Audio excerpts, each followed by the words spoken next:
Good afternoon, everyone.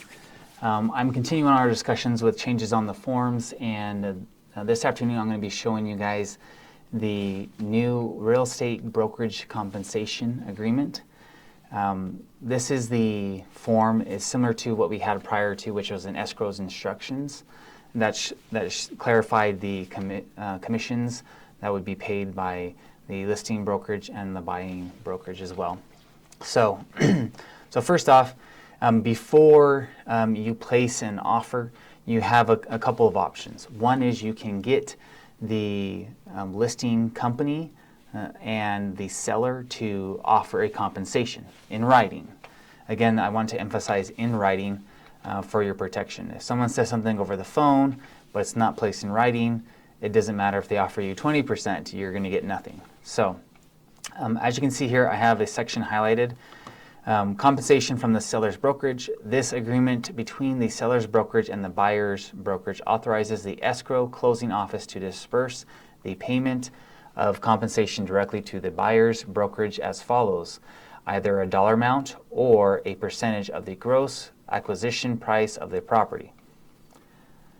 So if there's any additional terms, they shall be placed here. Now, I am seeing a few interesting items that are being placed in the additional terms. Do not, remember, you are not an attorney, and so any of these terms should be specific to certain numbers and annotating to the sections of this agreement. Do not go out of your scope as a real estate agent and practice law. If you are making major changes to additional terms, they need to be verified by an attorney and run those by your broker prior to putting those into that contract to make sure you are protecting yourself and our brokerage. So basically you have this as an option. You can present that prior to presenting an offer. Some brokerages and listing agents are fine to go ahead and share with you the compensation amount prior to you placing an offer, and you would get this confirmed with this offer here, and then you present your offer. However, there are some listing agents who won't share that, and they want to see what your offer is prior to agreeing to a set amount of a compensation.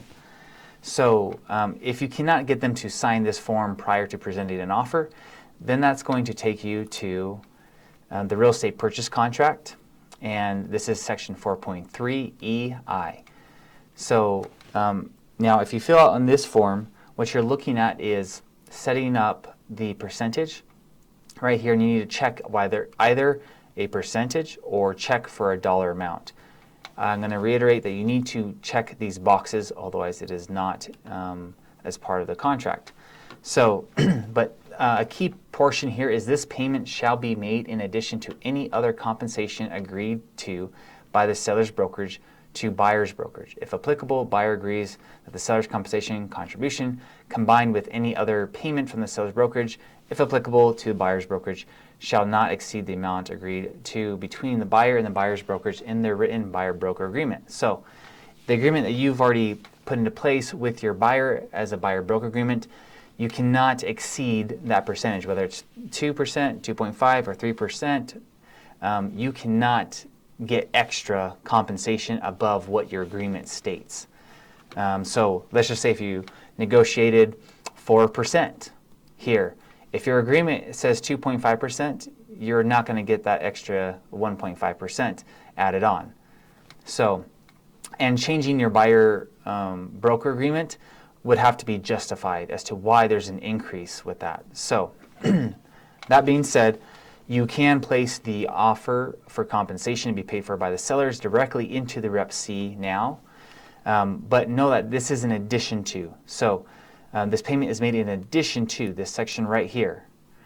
And if you have one of these in place and you're asking for your 2.5% here, and you come in here and you ask for 2.5%, you are now asking for 5%.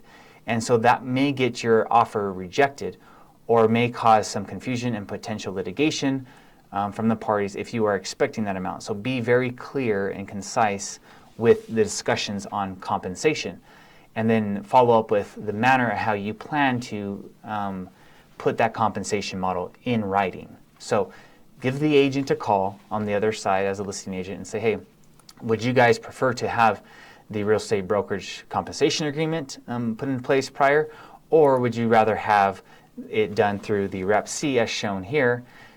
Do not duplicate the process. We've had a few agents ask if they do it on the REPC, do they need to then go back and do it on the real estate brokerage compensation agreement? No, you do not need to ratify that through this agreement. It's already put in place by the real estate purchase contract. So hopefully that helps clarify some of the questions you have. If you do have more questions, reach out to your broker or reach out to agent support, and you can reach them at agentsupport@realtypath.com.